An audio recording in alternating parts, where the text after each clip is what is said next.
इथे नाफेड केंद्र सुरू करण्यात आलेलं आहे। शेतकऱ्याच्या हितासाठी म्हणून हे नाफेड केंद्र सुरू करण्यात आलेलं आहे।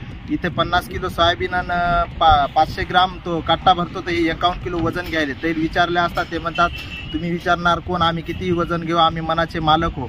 इथं निर्राज शेतकऱ्याची लूटमार चालू आहे। आता जेवढा माझा स्टॉक आहे ते पूर्णच्या पूर्ण 51 किलो वजनाचा स्टॉक आहे। आम्ही सगळे 2-4 कट्टे मोजून पाहिले, 51 किलोचा कट्टा भरायला आहे। इथं शेतकऱ्याची आतोनात लूट होत आहे। इथे हमालीच्या नावाखाली 80 रुपये क्विंटला मागं काटल्या जात आहेत।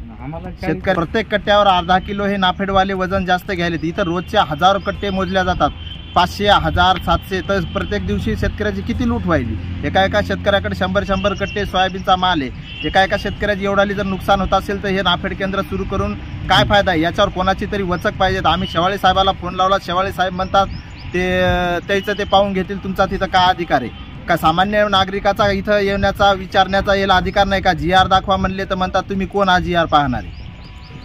शासनाने ज्याप्रमाणे वजनाचा नियम ठेवलेला आहे त्या नियमाप्रमाणे इथं काटा चालू राहावा अशी आमची मागणी आहे। आणि पहिला जे शेतकऱ्याचा माल घेतलेला आहे त्या शेतकऱ्याला वजन वाढून देण्यात यावा, नसता आम्हाला आंदोलन करण्याची वेळ येईल।